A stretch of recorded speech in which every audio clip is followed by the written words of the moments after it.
حضرت لقمان حکیم صاحب دا ډېر بهترین حکیم اور دانا تیر شوی دی. ښکلي نصیحتونه به کول. نو الله رب العزت داغه نصیحتونه قرآن کریم کې را نقل کړل چې ډېر نفع بخش دي. هغې فرمایي چې ما د 4,000 انبیاو سره ملاقات شوی دی. د 4,000 انبیاو شاګردي مې اختیار کړې ده، صحبت مې اختیار کړی دی. ما دا 4,000 انبیاو د زندګۍ نه 8 خبرې زده کړې دي چې هغوی مو ته اتفاقي طور سره ویلي دي.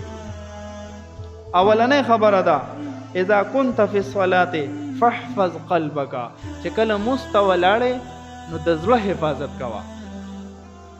زمونږ د جسم روح خو قبلې ته وي، خو د زړه روح هم بار بازار کې ګرځي، ځکه مونځ کې خوند نه محسوسېږي.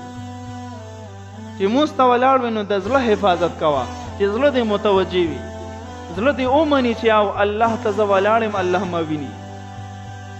نو مونځ به بیا خوند کوي، لذت او سرور به پکې وي.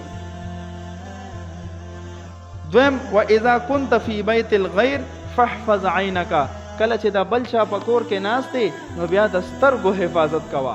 د سترګو په ګوټونو کې ګوره را ګوره ما. دا ټولې خبرې مونږ کې شته. واذا كنت في الطعام فاحفظ حلقك، چې کله روټۍ ته ناست دی نو بیا د خپل حلق او د مرۍ خیال ساته. دا نه چې غټې غټې نوالې وردننه کوې او هلته وشرمېږي او الټی کې خلک به وایي چې ګوره داسې زر زر لګیا دی ختمېده دی، خو به شرمېږي. د طعام په ټایم کې د خپل مرۍ خیال ساته. واذا كنت بین العلماء فاحفظ لسانک، چې کله د علماو منځ کې ناست دی نو بیا د ژبې حفاظت کوه، خاموش اوسه، اوره د هغوی نه.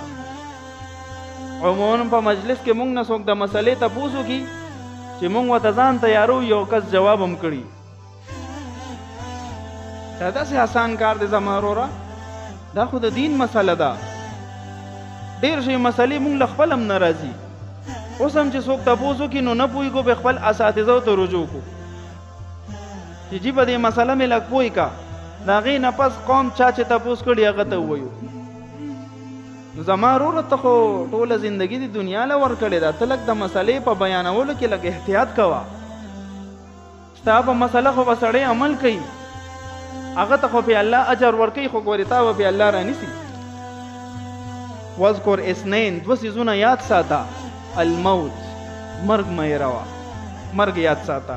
دویم واساءتک فی حق الغیر، بل تا چې چا سره بد کړي دي هغه مه هېروه، هغه دې په خدای کو معاف کړي چې څو پورې ته دې معافي غوښتې نه، خپل حق ته ورکړی نه وي، ورنه قبر کې به وصول کېږي. ونس اثنین، او 2 څیزونه هیر کا. کم دي؟